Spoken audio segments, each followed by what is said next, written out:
Padre, gracias nuevamente por este tiempo que nos has dado en tu gracia para poder venir delante de ti y estudiar tu palabra.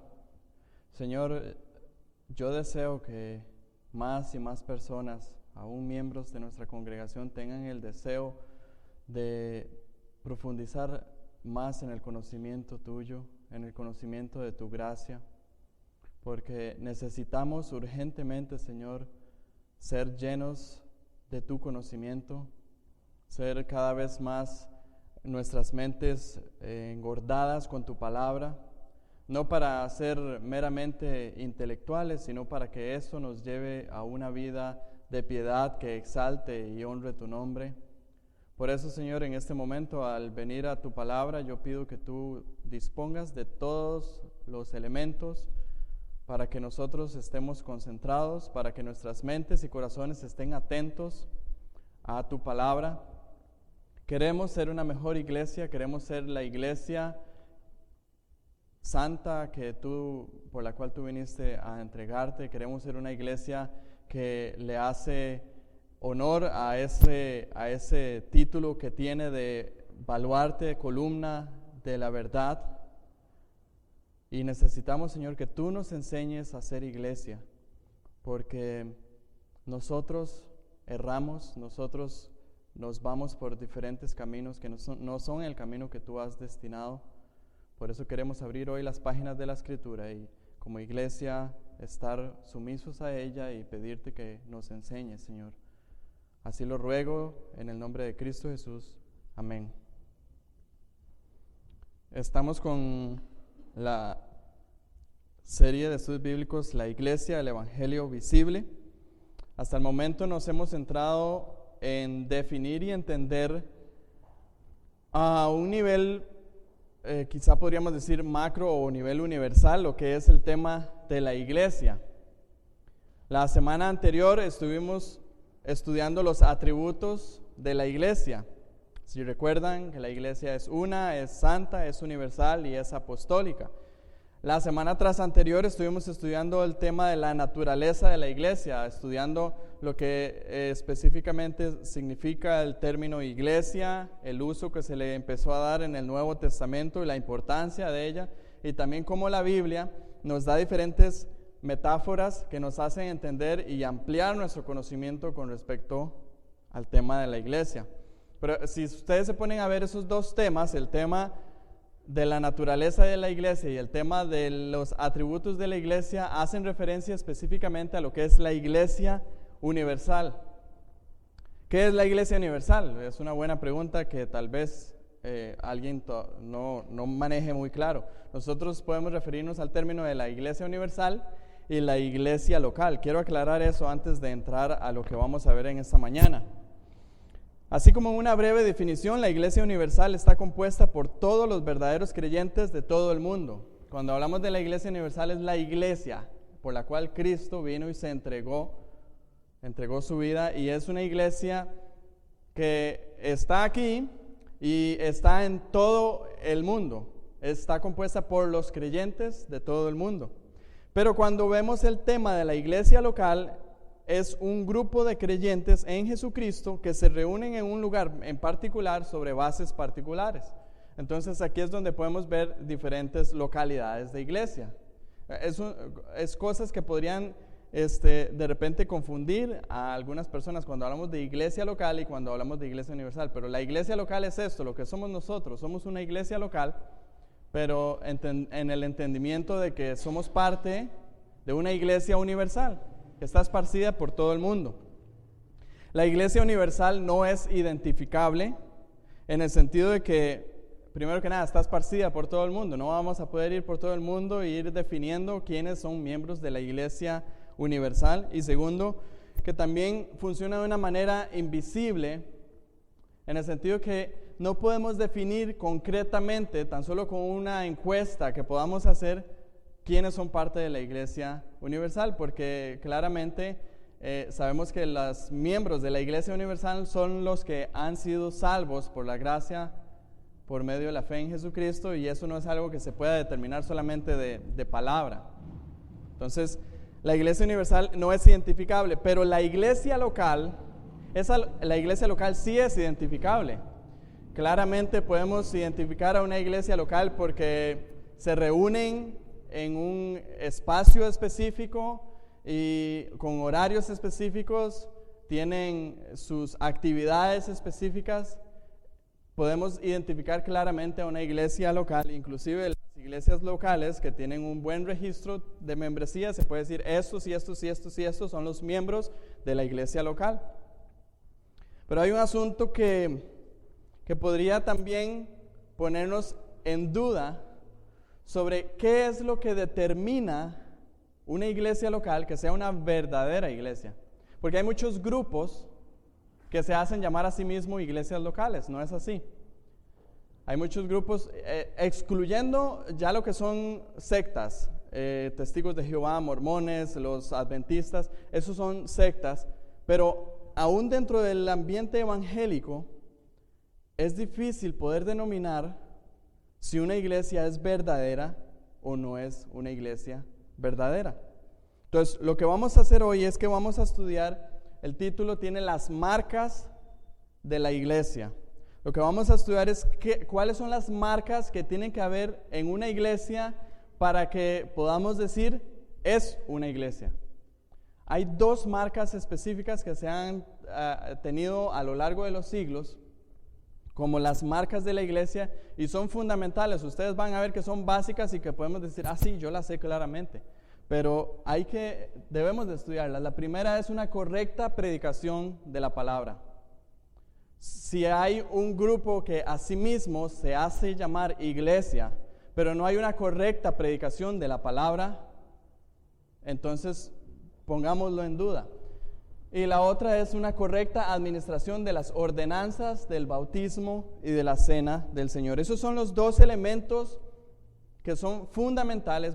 En las semanas que siguen vamos a estar viendo algunos otros elementos de la iglesia local, pero esos dos elementos no pueden faltar en una iglesia verdadera.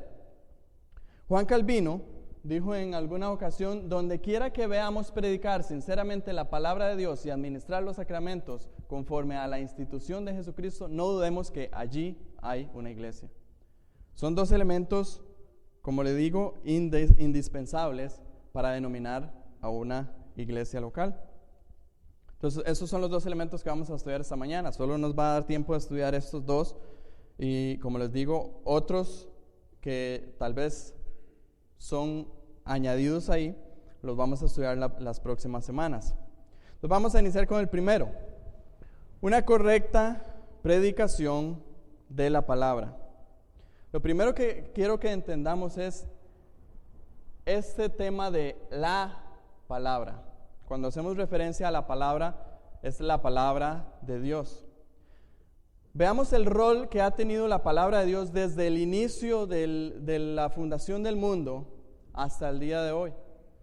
Yo sé que hacer eso sería, hacerlo de manera exhaustiva sería nos llevaría mucho tiempo, pero veamos, la palabra de Dios en la Escritura siempre ha sido determinante en la conformación del pueblo. Primero que nada, por la palabra de Dios, Dios creó todo ser viviente. Si nos vamos allá en Génesis, acompáñenme un momento, por favor.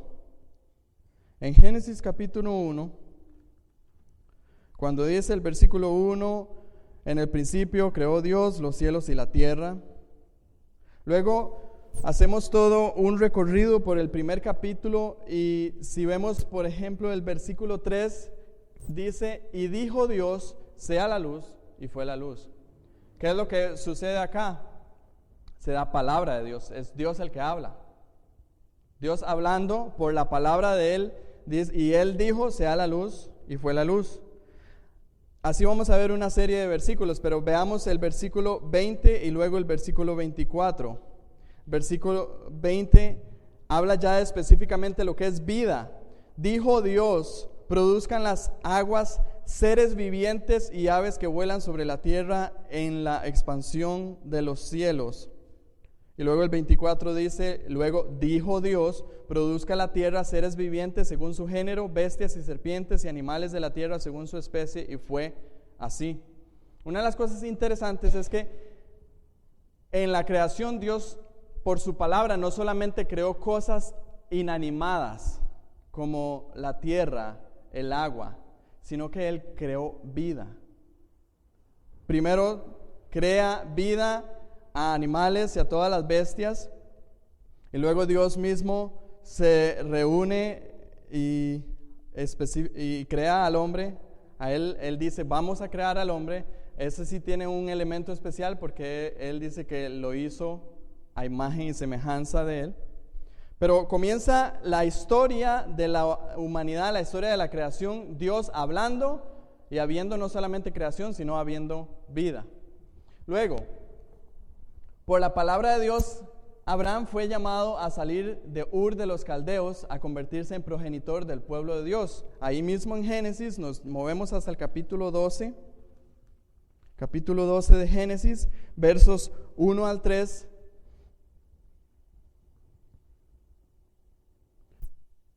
Y leemos, dice, pero Jehová había dicho a Abraham, o sea, palabra de Dios fue dada a Abraham, vete de tu tierra, de tu parentela, de la casa de tu padre, a la tierra que te mostraré, y haré de ti una nación grande, y te bendeciré, y engrandeceré tu nombre, y serás bendición. Bendeciré a los que te bendijeren, y a los que te maldijeren maldeciré, serán benditas en ti todas las familias de la tierra. Ok, hasta Abraham lo que había sucedido, como hemos visto, si usted ha leído Génesis, la caída del hombre, luego viene la torre de Babel, después viene tanto el punto hasta Noé, después de Noé sigue el camino hasta que llega un punto y Dios habla a una persona, sale palabra de Dios a una persona, Abraham, y sabemos que de Abraham es donde vendría, como viene aquí, toda una nación grande. ¿Cuál sería esa nación? La nación de Israel. Entonces viene por palabra de Dios, se crea el mundo y todo lo que hay. Por palabra de Dios, de todo el universo, de todos los seres que estaban en ese momento, es llamada una persona a salir para ser el progenitor de un pueblo, del pueblo de Dios. Después, por la palabra de Dios, también Moisés fue llamado a sacar su pueblo de Egipto. Toda la historia, Abraham, Isaac, Jacob va a Egipto, queda el pueblo ahí cautivo, pasan 400 años y nuevamente aparece la palabra de Dios en la escena, esta vez llamando a Moisés en Éxodo capítulo 3, en el verso 4 dice, viendo Jehová que él iba a venir, lo llamó Dios de en medio de la zarza, Moisés, Moisés, y él respondió, heme aquí, y dijo, y comienza a decir en el versículo 6 nuevamente, y dijo, yo soy el Dios de tu padre. Luego en el versículo 7 dice de nuevo, dijo luego Jehová. Veamos la palabra de Dios que está viniendo. ¿Y qué está haciendo la palabra de Dios? Primero está creando, después está llamando a Abraham, ahora está llamando a Moisés, y luego por la palabra de Dios también fueron dados los 10 mandamientos al pueblo de Israel, en capítulo 20 de Éxodo. Éxodo 20 y voy a leer nada más el versículo 1, porque todo el capítulo es básicamente hasta el versículo 17, es Dios hablando, y habló Dios todas esas palabras diciendo, y comienza a decir, yo soy Jehová tu Dios, el que te saqué de la tierra de Egipto, de casa de servidumbre, y comienza a decir los mandamientos. Recuerden que esta primera vez que se dieron los mandamientos, todo el pueblo audiblemente escuchó la voz de Dios. Nuevamente, por la palabra de Dios entonces se crea el universo. Por la palabra de Dios Él comienza a llamar a Abraham, a Moisés, y ahora da lineamientos. Vemos entonces que la palabra de Dios cumple un rol supremo en la creación, en la conformación de su pueblo y en la dirección que ese pueblo debe de seguir. La palabra de Dios cumpliendo ese rol. Mark Dever, un escritor, pastor y escritor, dice, desde el principio hasta el fin del Antiguo Testamento, Dios ministró a su pueblo mediante su palabra. Él los creó y los recreó. mediante las enseñanzas de la ley por los sacerdotes y por la orientación inspirada de los profetas. No es así. Si hacemos un estudio de todo el Antiguo Testamento, ¿qué era lo que determinaba hacia dónde tenía que mover el pueblo? ¿Qué era lo que determinaba las cosas que sucedían? Era la palabra de Dios la que hacía eso. De esta frase a mí me llama mucho la atención esta, no solamente los creó, sino que también los recreó. Y eso me trae a la memoria un texto que quiero que revisemos en Ezequiel capítulo 37, que es un texto que nos da a entender el gran poder y la gran actividad y característica de la palabra de Dios. Éxodo capítulo 37.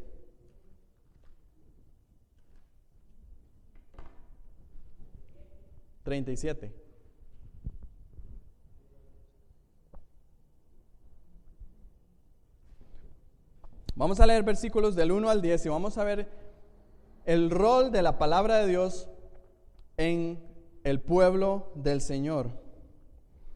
Dice: la mano de Jehová vino sobre mí, es Ezequiel el que está hablando, y me llevó en el espíritu de Jehová y me puso en medio de un valle que estaba lleno de huesos, y me hizo pasar cerca de ellos por todo en derredor, y he aquí, eran muchísimos sobre la faz del campo, y por cierto secos en gran manera. Aquí Ezequiel se está enfrentando a una visión donde ve un valle de huesos secos en gran manera. ¿Qué son huesos secos? O sea, huesos que ya ha pasado mucho tiempo desde que dejó de tener vida ese cuerpo. Para que un hueso esté seco tiene que haber pasado un montón cantidad de tiempo. Verso 3, y me dijo: hijo de hombre, ¿vivirán estos huesos? Y dije: Señor Jehová, tú lo sabes. Me dijo entonces: profetiza sobre estos huesos y diles: huesos secos, oíd, ¿qué? Palabra de Jehová. Así ha dicho Jehová el Señor a estos huesos: he aquí, yo hago entrar espíritu en vosotros y viviréis, y pondré tendones sobre vosotros, y haré subir sobre vosotros carne, y os cubriré de piel, y pondré en vosotros espíritu, y viviréis, y sabréis que yo soy Jehová. Profeticé pues como me fue mandado, y hubo un ruido mientras yo profetizaba, y he aquí un temblor, y los huesos se juntaron cada hueso con su hueso, y miré, y he aquí tendones sobre ellos, y la carne subió, y la piel cubrió, y por encima de ellos, pero no había en ellos espíritu. Hasta este momento vemos entonces huesos secos, completamente secos, y Dios le dice: profetice, déles palabra del Señor a esos huesos, y esos huesos van a tener carne, van a tener tendones, van a tener piel. Pero no solamente eso, verso 9, y me dijo: profetiza al espíritu, profetiza, hijo de hombre, y di al espíritu: así ha dicho Jehová el Señor, espíritu, ven de los cuatro vientos y sopla sobre estos muertos, y vivirán. Y profeticé como me había mandado, y entró espíritu en ellos, y vivieron, y estuvieron sobre sus pies un ejército grande en extremo. Entonces pasó no solamente de ser un montón de huesos secos, sino que se juntaron los huesos, tuvieron tendones y carne, también tuvieron piel, y ahora que teníamos unos cuerpos ahí muertos, pero por medio de la palabra de Dios, esos cuerpos tuvieron vida. Cuando nos vamos a la explicación de por qué Ezequiel tuvo esta visión, en el verso 11 dice: me dijo luego: hijo de hombre, todos estos huesos son la casa de Israel. He aquí, ellos dicen: nuestros huesos se secaron y pereció nuestra esperanza y somos del todo destruidos. Por tanto, profetiza y diles: así ha dicho Jehová el Señor: he aquí, yo abro vuestros sepulcros, pueblo mío, y os haré subir de vuestras sepulturas y os traeré a la tierra de Israel. Y sabréis que yo soy Jehová cuando abra vuestros sepulcros y os saque de vuestras sepulturas, pueblo mío. Había una profecía toda sobre el pueblo de Israel en el cual estaban muerto Israel. Pero Dios dice: por la palabra del Señor yo voy a traer vida al pueblo de Israel. Entonces vemos ese rol de la palabra de Dios creando. Vemos ese Dios de la palabra de Dios conformando a su pueblo. Y aun cuando su pueblo se desvía y por su propio desvío encuentra muerte, vemos a la palabra de Dios dándole vida a ese pueblo.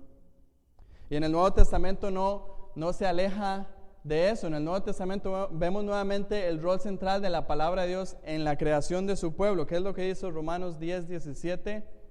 He aquí, la fe viene por el oír, ¿y el oír qué? La palabra de Dios. Entonces, vemos nuevamente en Romanos 10:17 donde se da una declaración clara, firme, la fe, la vida espiritual. ¿Por qué es que viene? Viene de una fuente, viene por la palabra de Dios. Pablo entendía muy bien esto de que la palabra de Dios era vital hacia la vida de su pueblo. Quiero que me acompañen un momento a 2 Timoteo. Si recuerdan, 2 Timoteo es el último escrito de Pablo. Y Pablo está dando indicaciones finales a Timoteo. Ya Pablo está listo para ser sacrificado. Veamos algunos de los consejos que Pablo le da a Timoteo. Son consejos que Timoteo tiene que tomar en cuenta a la hora de ser líder de iglesia. Entonces, tan solamente en el capítulo 2 de 2 Timoteo, capítulo 2, verso 2 de 2 Timoteo, Pablo le dice: lo que has oído de mí ante muchos testigos, esto encarga a hombres fieles que sean idóneos para enseñar también a otros. Pregunto, ¿qué es lo que había oído Timoteo de Pablo? La palabra de Dios. Eso era lo que él tenía que entonces encargar a otros para que esos también enseñaran. Ahí mismo en el capítulo 2, pero en el versículo 15, capítulo 2, versículo 15, procura con diligencia presentarte a Dios aprobado como obrero que no tiene de qué avergonzarse, que usa bien la palabra de verdad. Una de las cosas que usted tiene que procurar, Timoteo, es presentarse a Dios como un obrero aprobado que use bien la palabra de verdad. Luego en el versículo 14 del capítulo 3, siguiente capítulo, él les dice: persiste tú en lo que has aprendido y te persuadiste, sabiendo de quién has aprendido y que desde la niñez has sabido las sagradas escrituras, las cuales te pueden hacer sabio para la salvación por la fe en Cristo Jesús. Y este magnífico verso, el 16, toda escritura es inspirada por Dios y útil para enseñar, para redarguir, para corregir, para instruir en justicia, a fin de que el hombre de Dios sea perfecto, enteramente preparado para toda buena obra. La escritura, la palabra de Dios. Y por si fuera poco, veamos capítulo 4, versículos 1 y 2. Te encarezco delante de Dios y del Señor Jesucristo, que juzgará a los vivos y a los muertos en su manifestación y en su reino, que prediques la palabra, que instes a tiempo y fuera de tiempo, redarguye, reprende, exhorta con toda paciencia y doctrina. Si hay una cosa que Pablo le encareció, le dejó como un comando, como algo que tiene que mantener después de que Pablo estuviera ausente, es: usted lo que tiene que hacer es predicar la palabra. ¿No es así? Lo vemos claramente ahí. Entonces, veamos ese rol de la palabra en el pueblo del Señor. Por eso debemos de llegar a esta conclusión de que la palabra de Dios, la predicación de la palabra de Dios es una marca, es una característica de una iglesia local, que es una iglesia verdadera. Pero no solamente la predicación de la palabra de Dios, sino que la frase completa: una correcta predicación de la palabra. No solamente la predicación de la palabra, sino una correcta predicación de la palabra. Es importante destacar que no solamente es la predicación de la palabra, sino que una correcta predicación. La correcta predicación tiene al menos dos elementos, y eso vamos a verlo. La teología como marco, la teología bíblica como marco, y el evangelio como centro. Vamos a ver cada uno de ellos. Primero que nada, la teología bíblica.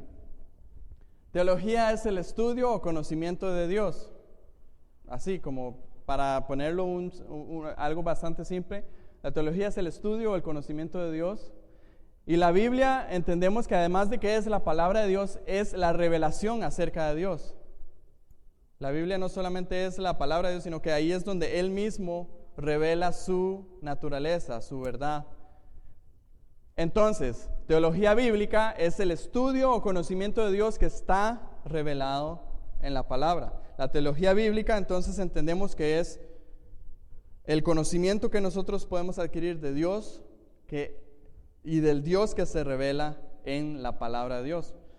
En algunos momentos, cuando hemos hablado de teología bíblica, en alguna clase que hemos estado, si recuerdan que yo siempre he dicho, hay muchas teologías. Hay teologías porque es el conocimiento de Dios, pero lamentablemente hay muchas personas que tienden a hacer su propia teología. Hay personas que dicen, bueno, para mí Dios es de esta manera, de esta manera, de esta manera. Esa es una teología propia. Pero es muy importante entonces ponerle ese elemento teología bíblica. La teología bíblica no es lo que yo determine o cualquier grupo o cualquier persona determine que es Dios, sino la teología bíblica es el estudio y conocimiento de Dios, del Dios que se revela en las páginas de la Biblia. La teología bíblica es el marco de toda predicación correcta. ¿Qué quiero decir por marco? El marco es lo que hay alrededor, por ejemplo, de una ventana o de un cuadro. Entonces, sabemos que esa ventana o ese cuadro no sobrepasa el marco en ningún momento. Entonces, cuando hablamos que la teología bíblica es el marco de una predicación correcta, es que hay un marco que es el de la teología bíblica. De ese marco no se puede salir una predicación. Si se sale de ese marco de la teología bíblica, estamos pensando que sería errar en la predicación. Quiero mencionar nuevamente aquí el escritor Mark Dever, que pienso que dice algo muy importante. Una correcta comprensión de Dios, o sea, teología bíblica, proporciona la estructura adecuada para la sana predicación. Todo lo que el predicador enseña debe estar encuadrado y debe coincidir con el entramado de la teología bíblica que enseña tanto al predicador como a la congregación acerca de Dios y de lo que Él espera de la humanidad. Quiero que hagamos una práctica con esto, para que veamos. Vamos a ver rápidamente un poco de teología bíblica. La Biblia nos enseña que Dios es creador, Dios es santo, Dios es fiel, Dios es amor, Dios es soberano y hay muchas más, ¿verdad? Esos son algunos de los atributos de Dios. Cuando estamos viendo estos atributos de Dios, estamos viendo básicamente teología bíblica. Vamos a ver estos. La Biblia dice que nos enseña que Dios es creador. Dentro de la teología bíblica manejamos el tema de que Dios es creador. Queremos decir que Dios es el originador o el iniciador de todas las cosas. El hombre en su humanidad no crea nada. El hombre no puede crear nada. Puede conformar cosas de los elementos que ya están creados. Puede utilizar los elementos y formar este púlpito de vidrio. Y no fue que el hombre lo creó, el hombre lo adaptó, lo formó, pero no lo hizo de la nada. Tuvo que utilizar elementos ya creados para poder conformarlos. El hombre no puede crear ningún elemento. Entonces, si entendemos eso, o sea, si una predicación correcta tiene que presentar a un Dios creador, ¿qué pensarían ustedes de una iglesia donde se predique el tema de la evolución? ¿Está dentro de una teología bíblica que cree que Dios es el creador? Por supuesto que no. La teoría de la evolución parte de supuestos, parte de invenciones y de que no hay un creador ni una creación. Por lo tanto, si yo me paro acá y les comienzo a ustedes a predicar acerca de evolución, ustedes inmediatamente van a decir, Daniel no está predicando correctamente, con un marco de teología bíblica. Me he salido de ese marco yo porque no estoy presentando al Dios verdadero que se revela en las páginas de la Escritura, sino que estoy presentando algo externo a ese marco de teología bíblica. Lo mismo, por ejemplo, si quisiéramos decir que la salvación es algo que surge del hombre. Porque la Biblia nos enseña claramente que Dios no solamente es el creador de todas las cosas, sino que Dios es el creador de la salvación. Hebreos 2:11 dice que Jesús es el autor de la salvación de ellos. Él es el que crea la salvación, no es el hombre. Entonces, si nosotros decimos la salvación puede surgir del hombre, el hombre puede crear su propia salvación, entonces estamos saliéndonos del marco de la teología bíblica. Igual vemos que la Biblia nos enseña claramente que Dios es santo. Eso implica entonces que una predicación correcta, contenida dentro del marco dentro del marco de teología bíblica que enseña la santidad de Dios, tiene que haber una demanda o un llamado a que la iglesia también sea santa. Porque 1 Pedro 1:16 dice, escrito está, sed santos, porque yo soy santo, dice Dios. La predicación tiene que estar contenida la santidad de Dios también, como en ese marco de teología bíblica. La fidelidad de Dios, Dios es fiel. La fidelidad de Dios nos demuestra que Él es fiel a sus promesas. ¿Cuántas promesas se han dado en la palabra de Dios? Se dan ese montón de promesas. El predicador tiene que tomar esas promesas, hablar esas promesas, explicar esas promesas y hablar de que Dios es fiel en que va a cumplir cada una de esas promesas. Un predicador que ponga en duda la fidelidad de Dios con alguna de las promesas no está dentro de un marco de teología bíblica, no está presentando a un Dios que es fiel. Y cuando hablo de promesas, hermanos, estoy hablando de promesas tanto las que son de bendición como las que son de maldición a todo aquel que las merezca también. La Biblia no dice que todo aquel que no cree en Cristo será condenado. Esa es una promesa. El que no cree en Cristo va a ser condenado, y eso es fiel, y como Dios es fiel, Dios tiene que cumplir esa promesa también. Entonces, no podemos retraer la fidelidad de Dios y decir aún así que se está dando una predicación correcta. El amor de Dios también. Dios es amor, lo enseña claramente la Biblia. En 1 Juan 4 dice, Dios es amor. Entonces, una predicación correcta tiene que estar dentro de ese marco del amor de Dios, que está claramente expreso en Juan 3:16, que lo sabemos de memoria. De tal manera amó Dios al mundo, que ha dado su Hijo unigénito, para que todo aquel que en Él cree no se pierda, mas tenga vida eterna. Y por mencionar otro, Dios es soberano. Dios no solamente es el creador de todas las cosas, sino que Él es el dueño, Él es el Señor de todas ellas. La predicación correcta de la palabra de Dios tiene que entonces presentar a Dios como el soberano, como el Señor, como el Rey. No predicamos a un Dios que creó los cielos y la tierra y los dejó ahí para que siguieran funcionando automáticamente, sino que Dios está en completo control de todas las cosas que suceden. Él es el Señor. Entonces, la predicación correcta que caracteriza a una verdadera iglesia no puede salirse del marco de una teología bíblica. ¿Queda claro ese punto? Hay un marco de teología bíblica. Pero la predicación correcta, además de tener un marco que es la teología bíblica, también tiene un centro, que es el Evangelio. La predicación correcta tiene que estar centrada en el mensaje del Evangelio.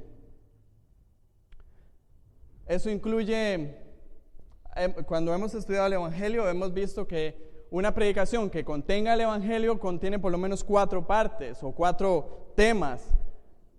Una correcta expresión de Dios, una correcta expresión acerca del hombre, una correcta entendimiento acerca de Cristo y de su obra, y una apelación a la respuesta correcta al mensaje. Ya vemos teología bíblica, entonces vamos a dejar este primer punto, una correcta expresión de Dios. Ya sabemos que tiene que haber una teología bíblica, pero dentro de eso el mensaje del Evangelio también nos habla acerca de una correcta expresión acerca del hombre. Decimos que el hombre no está espiritualmente enfermo, sino que muerto. Una correcta predicación no presenta al hombre como que si el hombre tuviera una enfermedad, está bien, nada más que está un poco enfermo y hay que darle un poco de medicinas para que sea, sino que una correcta predicación en la cual el Evangelio esté como centro va a presentar al hombre como lo que está. El hombre sin Cristo, Efesios 2 dice, está espiritualmente muerto. Efesios 2:1 dice, y Él os dio vida cuando estabais muertos en vuestros delitos y pecados. Muertos. El hombre una correcta predicación que tenga el Evangelio como centro no pone al hombre en el centro, pone a Cristo en el centro. Hay muchas predicaciones que son antropocéntricas, donde el hombre es el que está en el centro. Y entonces vemos a Dios alrededor. Sí, Dios quiere darte todo: salud, riqueza, bienestar, todo. Esto es lo que estamos viendo hoy con el Evangelio de la Prosperidad. Ellos no predican no tienen una predicación sana porque el Evangelio no está en el centro, porque el hombre es el que está en el centro, no es Cristo. Ponen al hombre en el centro. Y también otro del asunto dentro de un correcto entendimiento del hombre es que el hombre no necesita simplemente ser mejor, sino que el hombre es malo, está muerto en sus delitos y pecados y necesita un nuevo nacimiento. Eso es lo que Jesús le dice a Nicodemo en Juan capítulo 3. ¿Recuerdan? Cuando viene Nicodemo, Jesús le dice: de cierto os digo, os es necesario nacer de nuevo. Nacer de nuevo. Si una correcta predicación no tiene un correcto entendimiento del hombre, es porque no tiene el mensaje del Evangelio como centro. Además de un correcto entendimiento del hombre, también tiene que haber una correcta comprensión de Cristo y de la obra que realizó. Esto es un tema muy amplio, pero solamente quiero mencionar dos cosas. Cristo no solamente fue un gran hombre que nos enseñó cómo vivir, sino que Él es Dios hecho hombre, Él es el Señor. En Juan 1, cuando leemos Juan 1, que dice: en el principio era el Verbo, y el Verbo era con Dios, y el Verbo era Dios. Y en el versículo 14, y aquel Verbo fue hecho carne y habitó entre nosotros, y vimos su gloria como del unigénito del Padre, lleno de gracia y de verdad. Vemos Dios mismo, nos dice el versículo 1 de Juan. Él era Dios, es Dios. Y en el versículo 14 nos dice: y fue hecho hombre. Si entendemos que Jesús es Dios, debemos de entender que Él es Señor, que Él es el dueño de todas las cosas, que Él es el creador también. Entonces se debe presentar a Jesús no solamente como un hombre que nos dio un buen ejemplo de cómo vivir, sino que Él es Dios. Y también se debe de tener un correcto entendimiento de la obra de Cristo en la cruz, que por esa obra fue una obra eficaz, que satisfizo todo lo que Él se propuso hacer, todo lo que el Padre se propuso hacer desde antes de la fundación, que fue la completa salvación de todos aquellos que vienen a Él en fe y arrepentimiento. Estamos viendo el Evangelio como centro, contiene la correcta comprensión de Dios y la correcta comprensión de Cristo. Y por último también tiene la predicación correcta del Evangelio no apela a las obras humanas, sino al recibimiento de la gracia de Dios a través del arrepentimiento y fe en Cristo y su obra. Tenemos el ejemplo claro en Marcos 1:15, que fue lo que dice Marcos 1:15, que Jesús comenzó a predicar el Evangelio y Jesús decía: hagan obras para ser salvos. No era eso. Jesús decía en 1:15: el tiempo se ha cumplido y el reino de Dios se ha acercado, arrepentíos y creed en el Evangelio. Arrepentimiento y fe como los medios por los cuales Dios salva a su pueblo. Y entendiendo claramente de que eso, tanto el arrepentimiento como la fe, son dones de Dios, no son cosas que pueden surgir del ser humano. También Hechos 2:38, no solamente Jesús, sino que también sus apóstoles. En Hechos 2:38, en la primera predicación de Pedro, cuando los varones compungidos de corazón vinieron ante Pedro y le preguntaron: ¿qué haremos?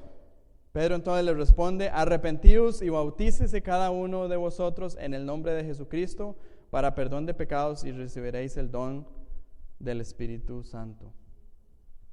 Entonces, una predicación correcta que está contenida dentro de un marco de teología bíblica y tiene como centro el Evangelio es una marca de una iglesia verdadera. Si usted el día de mañana, hermano, porque tiene que moverse a otra localidad, tiene que buscar una iglesia donde congregarse, si en esa iglesia donde usted está considerando congregarse no hay una predicación correcta de la palabra de Dios, no vaya a esa iglesia, aléjese. Como diría un pastor, corra de esa iglesia, salga corriendo de esa iglesia. Esa es la primera marca, la correcta predicación. Tenemos una segunda marca, la correcta administración de las ordenanzas.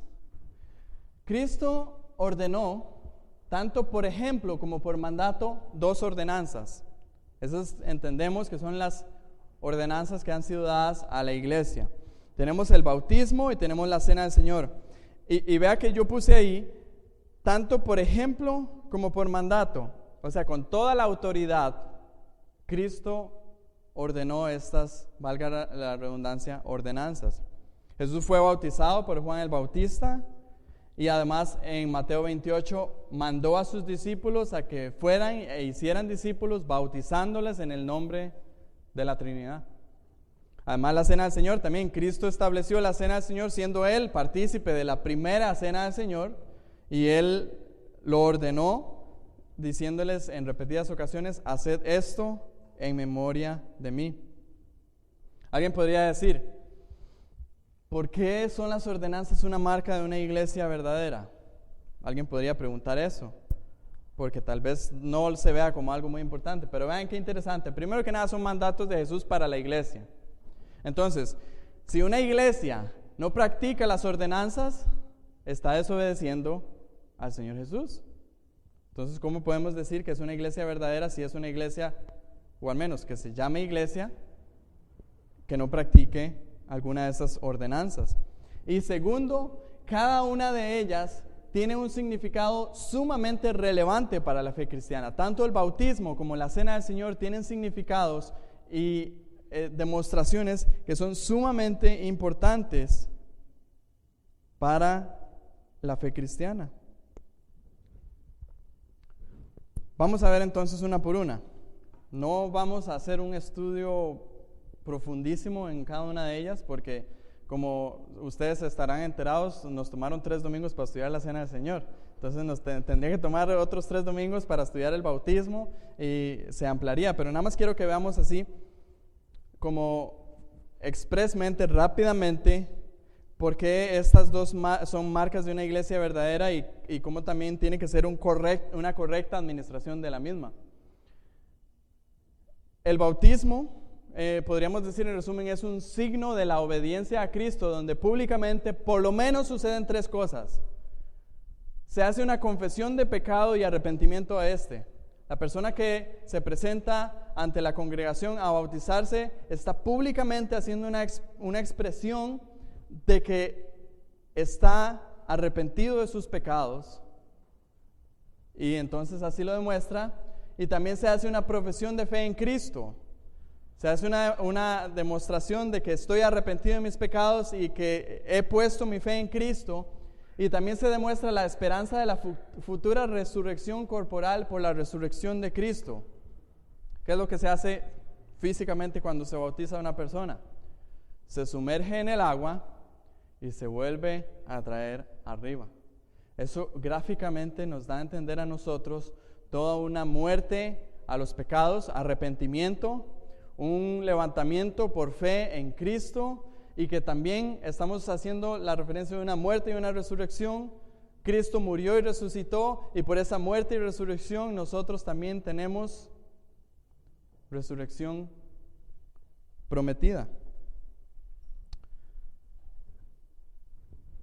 Eso lo tenemos en un solo pasaje. Todas estas cosas las tenemos en un solo pasaje. Romanos capítulo 6. Romanos capítulo 6, y vamos a leer versos del 1 al 6.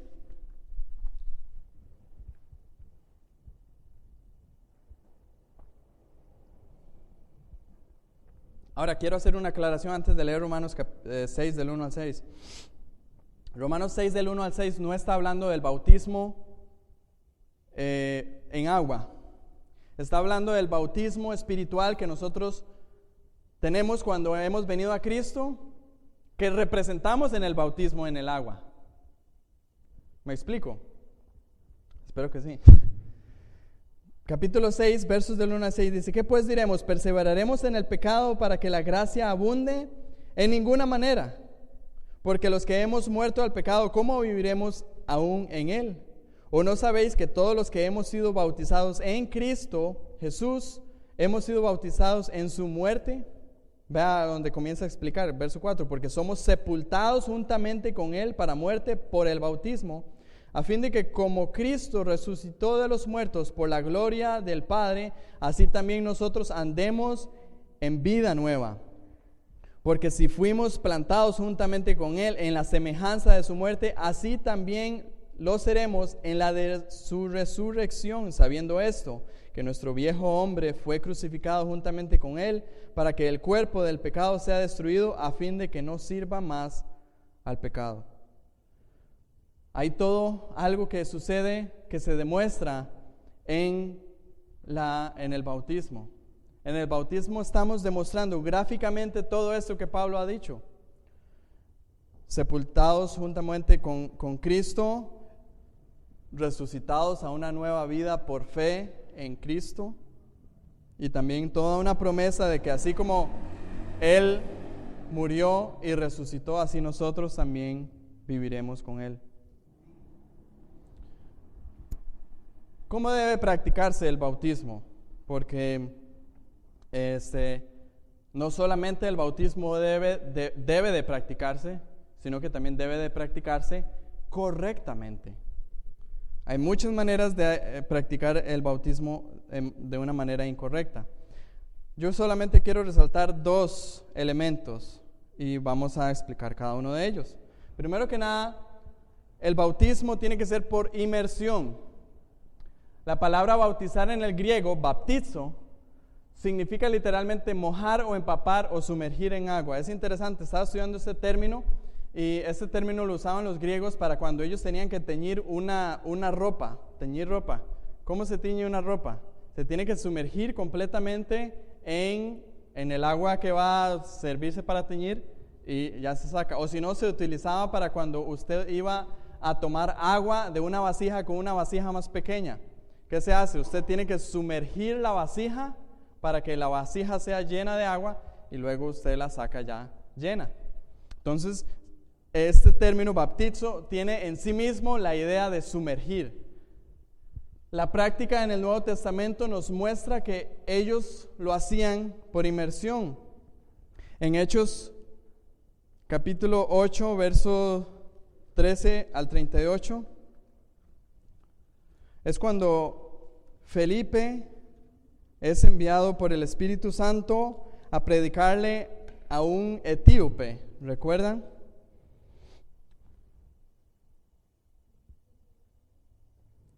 Desde el verso, yo creo que aquí, vamos a ver, yo tengo ahí ese 13 que está malo.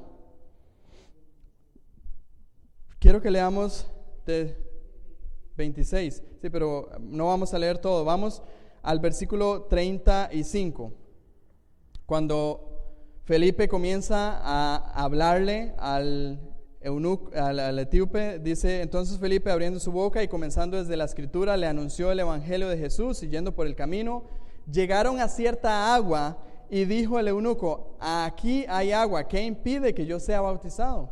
Felipe dijo: si crees de todo corazón, bien puedes. Y respondiendo dijo: creo que Jesucristo es el Hijo de Dios. Y mandó parar el carro, y descendieron ambos al agua, y Felipe y el eunuco le bautizó. En ningún momento dice que le haya sumergido en el agua, pero si entendemos lo que está sucediendo acá, llegaron a un lugar donde dice que había agua. Probablemente era una poza o era algo, y ahí entonces descendamos ahí y bauticemos, y descendieron al agua y le bautizó. Estos versos los vamos a utilizar ahora para el otro punto también. El bautismo por inmersión es también el que más gráficamente se identifica con el significado del mismo. ¿No es así? Cuando se sumerge la persona y se trae arriba, tiene gráficamente expreso lo que se está dando a entender con el bautismo. Es importante hacer una aclaración acá. Creemos nosotros que el bautismo por inmersión es el que debe de practicarse. Sin embargo, habrán ocasiones específicas en las cuales tendremos que acudir a otro tipo de bautismo, como por ejemplo una aspersión o algo así, por motivos extraordinarios. Una persona en cama que no pueda ser sumergida en el agua, o pueden pensar algunos otros, pero es para dar un ejemplo de que ciertamente creemos que es por inmersión, por la manera correcta de practicarse el bautismo.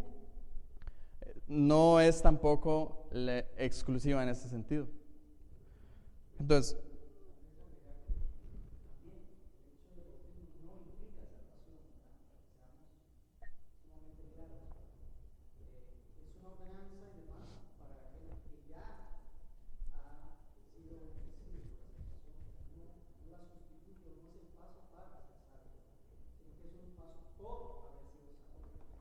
el bautismo es, en ese sentido, una muestra externa, pública, como ya mencionaba, de algo que debe de haber sucedido previamente en la persona. Y eso nos lleva al siguiente punto. El bautismo es solo para creyentes, solamente para personas salvas, que ya han sido salvas por la fe en Jesucristo. No es que el bautismo es para que las personas sean salvas, sino el bautismo es para las personas salvas. Entonces, el comando de Cristo es el de bautizar a todo aquel que cree y se arrepiente. Mateo 28, 18 al 20 tiene implícitamente el tema de vayan, hagan discípulos, y después de hacer discípulos, bautizándoles en el nombre del Padre, del Hijo y del Espíritu Santo. Pero cuando la persona se hace discípulo, entendemos que es cuando la persona viene, se arrepiente de sus pecados y pone su fe en Cristo. Ese es un discípulo, aquel que se hace seguidor de Cristo a través del arrepentimiento y la fe. También ahí está que los únicos récords del bautismo que tenemos en Hechos, que es donde tenemos la historia, son de personas que han profesado previamente arrepentimiento y fe. En Hechos capítulo 2, cuando Pedro tiene su primera predicación, esa magnífica predicación, el verso 37 dice: al oír esto se compungieron de corazón y dijeron a Pedro y a los apóstoles: varones hermanos, ¿qué haremos? Pedro les dijo: arrepentíos y bautícese cada uno de vosotros en el nombre de Cristo para perdón de pecados y recibiréis el don del Espíritu Santo. Porque para vosotros es la promesa, y para vuestros hijos, y para los que están lejos, para cuantos el Señor Dios llamare. Y con otras muchas palabras testificaba y les exhortaba, diciendo: sed salvos de esta perversa generación. Así que los que recibieron su palabra y fueron bautizados, se añadieron aquel día como 3,000 personas. Vemos entonces donde claramente está primero el arrepentimiento y la fe, y luego viene el bautismo. El bautismo no es, como bien decía Jaime y señalaba, no es para la salvación, sino es un resultado lógico, consecuente de la salvación.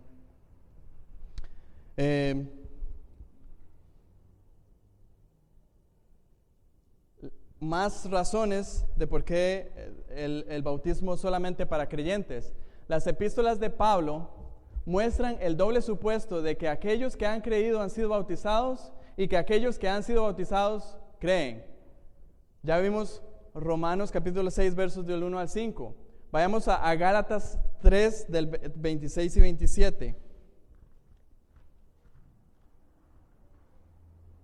Gálatas capítulo 3 versos 26 y 27.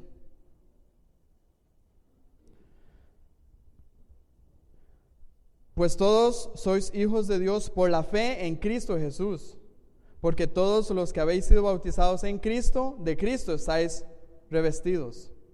Nuevamente, fe, los que son creyentes son bautizados, y los que son bautizados es porque previamente han creído.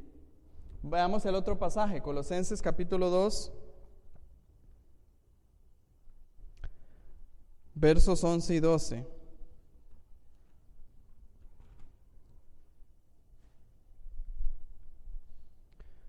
En él también fuisteis circuncidados con circuncisión no hecha a mano, al echar de vosotros el cuerpo pecaminoso carnal en la circuncisión de Cristo, sepultados con él en el bautismo, en el cual fuisteis también resucitados con él mediante la fe en el poder de Dios que levantó de los muertos.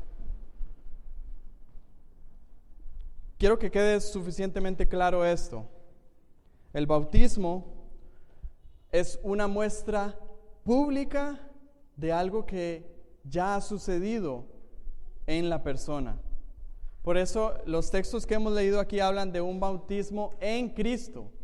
Es una persona que ya ha muerto en Cristo, que ha resucitado una vida nueva en Cristo y que como parte de su obediencia a Cristo va a demostrar públicamente eso que ya ha sucedido en el acto del bautismo.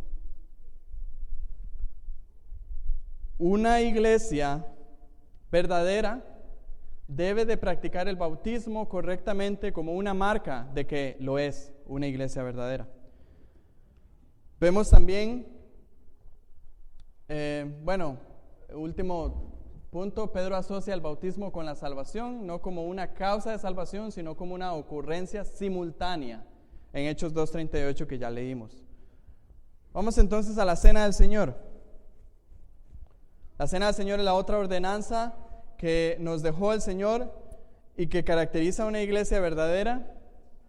En la Cena del Señor hay por lo menos 3 elementos ahí. Es un recordatorio de la obra de Cristo en la cruz. Es una proclamación de su muerte hasta que Él venga, 1 Corintios 11:26. Y también es un símbolo de la comunión que tienen los creyentes con Cristo y entre sí. 1 Corintios 10, 16 y 17 dice: la copa de bendición que bendecimos no es la comunión de la sangre de Cristo. El pan que partimos no es la comunión del cuerpo de Cristo. Siendo un solo el pan, nosotros con ser muchos somos un cuerpo, pues todos participamos de aquel mismo pan. Todo el tema de la unidad, de la comunión. Ya hemos profundizado bastante eso en estudios anteriores. La Cena del Señor no solamente debe de ser practicada, al igual que el bautismo, sino que también debe practicarse correctamente. Debe de practicarse correctamente. Eso implica que la forma en que se realice sea consistente con la forma de la institución de Cristo, o sea, la forma en la que Cristo la instituyó, el elemento del pan, el elemento de la copa, la oración de acción de gracias. No, como veíamos las semanas anteriores que estuvimos estudiando la Cena del Señor, no vamos a hacer la Cena del Señor con papas fritas y Coca-Cola. Se va a hacer correctamente, pero además de eso también implica que los que participen a la mesa sean dignos de participar, no de un mérito legal, como habíamos hablado, porque siendo mérito legal nadie es digno, pero por los méritos de Cristo, aquella persona que haya creído en Cristo, se haya arrepentido de sus pecados y esté viviendo una vida recta de santidad, esa persona es digna de participar. Aquella persona que sepa que ciertamente es indigna de venir a la mesa, pero que sabe que por los méritos de Cristo puede venir a la mesa del Señor y tomar así de la copa y comer así del pan. Entonces, bautismo, Cena del Señor, las ordenanzas. Vamos viendo entonces las marcas de una iglesia. Primero que nada, una predicación correcta que está contenida dentro de un marco de teología bíblica y tiene como centro el Evangelio. Y luego una correcta administración del bautismo y de la Cena del Señor. 2 marcas que, como les dije, si usted tiene que buscar una iglesia el día de mañana y usted llega a una iglesia y estas 2 marcas son deficiencias en esa iglesia, huya, corra de esa iglesia. Para concluir, 2 ideas. La correcta predicación de la palabra es la que trae vida a una iglesia. Ya lo veíamos, la fe viene por el oír y el oír la palabra de Dios. Y las prácticas de las ordenanzas mantienen esa vida de una manera práctica. Hay muchas cosas que están implícitas dentro de la Cena del Señor, como la disciplina, la membresía de una iglesia. Igual mismo dentro del bautismo. Entonces, esas cosas vamos a estarlas viendo más adelante, pero la correcta administración de las ordenanzas van manteniendo la vida de esta iglesia correcta. Y por último, podríamos pensar que estas marcas son básicas, pero es lamentable que existan muchos grupos que carecen de ellas o las practican mal. Y creo que es un buen momento entonces en la que nosotros veamos nuestra iglesia y nos centremos cada vez más en ello. Abundemos más en ello, como le diría Pablo a los tesalonicenses. Ustedes ya tienen amor, pero abunden más y más. De igual nosotros debemos de abundar más y más en la predicación correcta de la palabra y debemos de abundar más y más hacia una correcta administración de las ordenanzas del Señor. Pongámonos en pie, vamos a terminar este espacio orando al Señor.